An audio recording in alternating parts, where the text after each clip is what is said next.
Dictation की गति होगी 90 शब्द प्रति मिनट। डिक्टेशन स्टार्ट होगी 5 सेकेंड बाद। स्टार्ट। एक स्वस्थ लोकतंत्र में सरकार की नीतियों पर सवाल उठाना और शांतिपूर्ण तरीके से विरोध प्रदर्शन नागरिकों का अधिकार होता है। सच यह है कि असहमति और उसकी शांतिपूर्ण अभिव्यक्ति से ही लोकतंत्र जीवन पाता है और मजबूत होता है। मगर कुछ मसलों पर सरकारी तंत्र का रुख कई बार इस हद तक उदासीन और उपेक्षापूर्ण हो जाता है कि आम लोगों को अपनी बात दर्ज करने के लिए आंदोलन एक ज़रूरी विकल्प लगने लगता है। ऐसे में यह सवाल स्वाभाविक रूप से उठता है कि अगर सरकार ने नीट प्रश्न पत्र लीक के मुद्दे पर उभरे विरोध के बाद समय रहते आंदोलनकारियों से संवाद का रास्ता अपनाया होता तो क्या स्थिति को संभाला जा सकता था। आमतौर पर सरकार की ओर से टाल मटोल के रवैये की वजह से ही संवादहीनता की स्थिति पैदा होती है और इसके बाद भी कभी कभी आंदोलन की दिशा भी नियंत्रित नहीं रह पाती।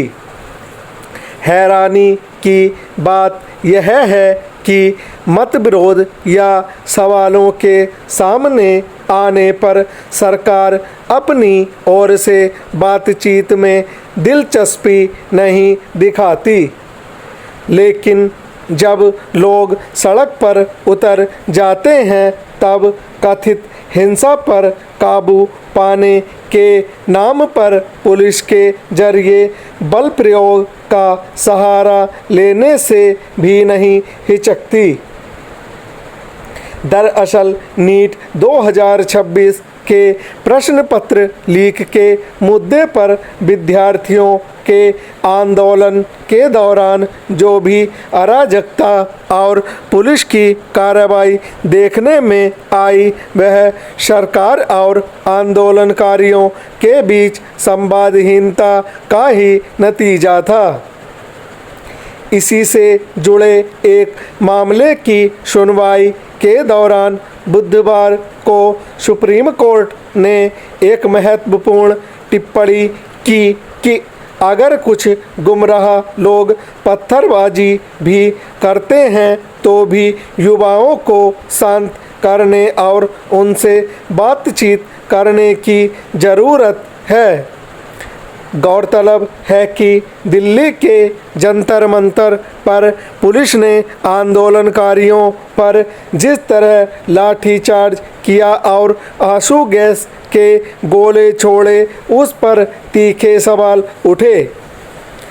इसके बाद पुलिस की ओर से यह सफाई दी गई कि आंदोलनकारियों की भीड़ अराजक और हिंसक हो गई थी। सवाल है कि क्या सिर्फ इस दलील से प्रदर्शनकारियों के खिलाफ पुलिस की सख्ती, बेरहमी और यहाँ तक कि छात्राओं के प्रति भी अफसोसनाक बर्ताव को उचित ठहराया जा सकता है।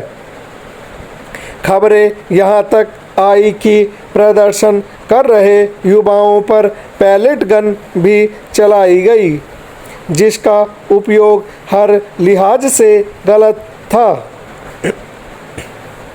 अव्वल तो इस स्थिति से बचने के लिए हर तरह के वैकल्पिक उपायों का सहारा लेने की ज़रूरत थी, लेकिन क्या यह नौबत सिर्फ संवाद की उपेक्षा करने या इसके प्रति उदासीन होने की वजह से ही नहीं आई।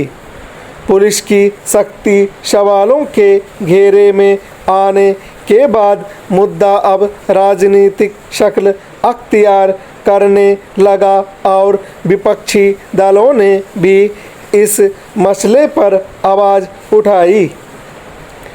तब विद्यार्थियों की मांग के मुताबिक आखिर केंद्रीय शिक्षा मंत्री का इस्तीफा हुआ और आंदोलनकारियों से बातचीत भी की गई।